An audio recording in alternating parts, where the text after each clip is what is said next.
हर कहानी, चाहे वह इंसान की हो, भगवान की हो या भूत की कहानी हो, ये सब कहानी दोहरे समझ को दर्शाती है। एक समझ वह जिस रूप में व्यक्ति कहानी को समझाते हैं, तथा दूसरी वेशभूषा में जो कहानी असल में समझाना एवं बतलाना चाहती हो। ऐसी ही एक भूत की कहानी आपको डराने के लिए प्रस्तुत किया जा रहा है। इसमें डर तो है ही, साथ में प्रेम के मायनों को परोसा गया है। ये कहानी है राजेश और सुमित्रा की, उनके प्यार की, उनके मिलन की और एक उनके साथ उनके भीतर पनपते एक प्रेत आत्मा की। राजेश और सुमित्रा एक ही कॉलेज में एक साथ एक ही क्लास में पढ़ते थे। राजेश अपने पिता की तरह राजनीति में बेहद रुचि रखता था और कॉलेज में छात्र नेता में सबसे प्रबल नाम था। उसके पिता देश के केंद्र सरकार के मंत्रिमंडल में उच्च स्थान रखते थे। राजेश जितना अधिक नेता में प्रबल था, उतना ही वो लड़कियों का दिल जीतने में भी प्रबल रहता था। उसकी छवि पूरे कॉलेज में बेहद उत्तीर्ण पद पर रही। वे पढ़ाई के साथ खेल में भी अव्वल रहा।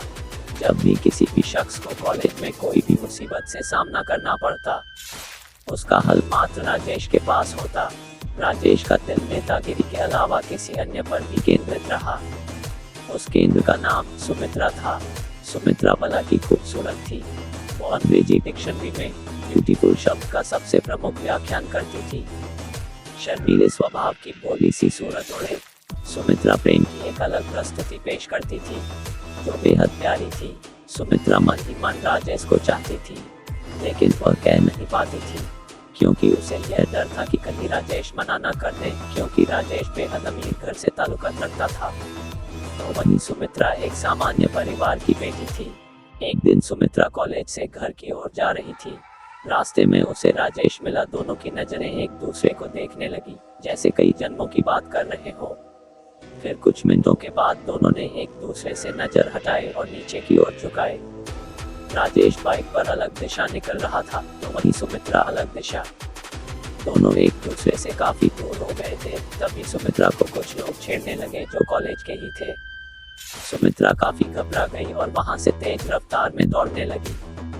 राजेश को अचानक से सुमित्रा के पास कोई काम याद आ गया। वह मुड़ा और अपनी बाइक की तेजी से सुमित्रा की तरफ, लेकिन वह अचंभित रह गया जब देखा कि सुमित्रा वहां मौजूद नहीं थी।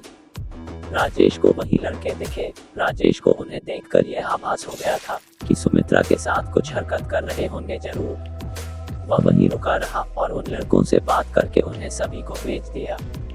कॉलेज के सब लड़के राजेश से डरते थे, क्योंकि वह किसी के साथ भी अन्याय नहीं सहन कर सकता था।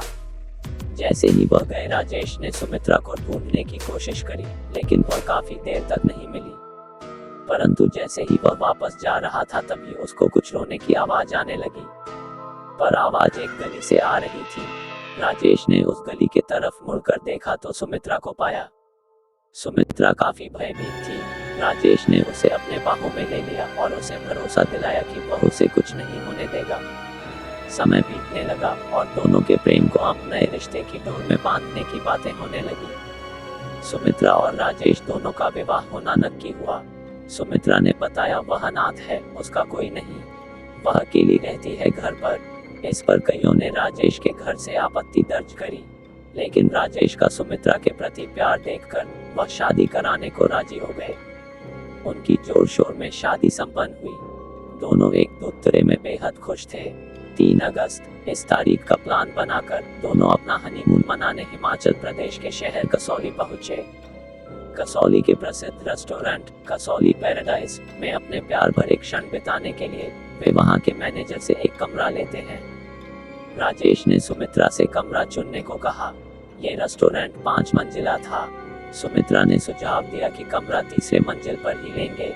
ऐसा उसने इसीलिए कहा था क्योंकि रेस्टोरेंट के 3रे मंजिल से पहाड़ों का बेहद मनमोहक दृश्य नजर जाता था। इसी कारण 3री मंजिल के कमरे महंगे भी होते थे और जल्दी फुल भी हो जाते थे। मैनेजर ने उन्हें 304 नंबर की चाबी दी और वेटर को बुलाया ताकि वह सामान लेकर जा सके। लेकिन सुमित्रा उस मैनेजर से जिद करते हुए कहने लगी कि उसे 308 नंबर की चाबी चाहिए। मैनेजर ने उन्हें मना किया और कहा कि वह कमरा अभी रेनोवेशन होना है, लेकिन सुमित्रा बार बार वही कमरा खुलवाने के लिए बोलती रही। राजेश भी सुमित्रा के प्यार में उसकी जिद को पूरी कराने के लिए मैनेजर से गुहार लगाई खुलवाने को। शुरू में तो मैनेजर नहीं माना, अंत से उसे भी मानना पड़ा, क्योंकि राजेश ने ज्यादा धन लाभ देने का वायदा किया था। दोनों कमरे में एक दूसरे को निहार रहे थे, साथ ही साथ पहाड़ों को भी, जो कसौली की खूबसूरती को बखूबी बयां कर रहे थे। जैसे ही दोनों एक दूसरे के प्यार में डूब रहे थे और सारी हदें पार करने की ओर बढ़ रहे थे, तभी एक अजीब सी आवाज ने दस्तक दी। राजेश ने पहले कमरे के हर एक कोने में देखा कि कहीं कोई खिड़की खुली न रह गई हो। यह उठा, लेकिन खिड़की कोई भी नहीं खुली थी, पर फिर भी उसे किसी के चलने की आवाज पूरे कमरे में सुनाई दे रही थी। वह डर के मारे बेड पर मुड़कर देखने लगा, लेकिन वह देखकर अचंभित रह गया। वहां सुमित्रा मौजूद नहीं थी। वह डर की सीमा को लंघ चुका था। पूरे कमरे में वह अब सुमित्रा चिल्लाने लगा। कमरे के बाहर जाने की कोशिश करता, लेकिन कमरा मानी किसी ने बाहर से बंद कर दिया हो।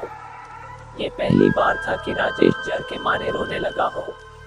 अचानक से उसे कमरे के बाथरूम से पानी चलने की आवाज जाती है। वह दौड़ते हुए बाथरूम के तरफ पहुंचता है। जैसे ही वह उधर पहुंचता है, पानी की आवाज बंद हो जाती है। राजेश, जानू कहाँ ढूंढ रहे हो मुझे, आओ मेरे पास। सुमित्रा की आवाज। राजेश देखता है कि सुमित्रा बालकनी में खड़ी हुई होती है। जैसे ही राजेश डर के मारे उससे निपटने के लिए बढ़ता है, सुमित्रा एकदम से गायब हो जाती है और राजेश पहाड़ से नीचे गिर जाता है। उसकी मौत हो जाती है। अगले दिन उसकी लाश पहाड़ से बरामद होती है।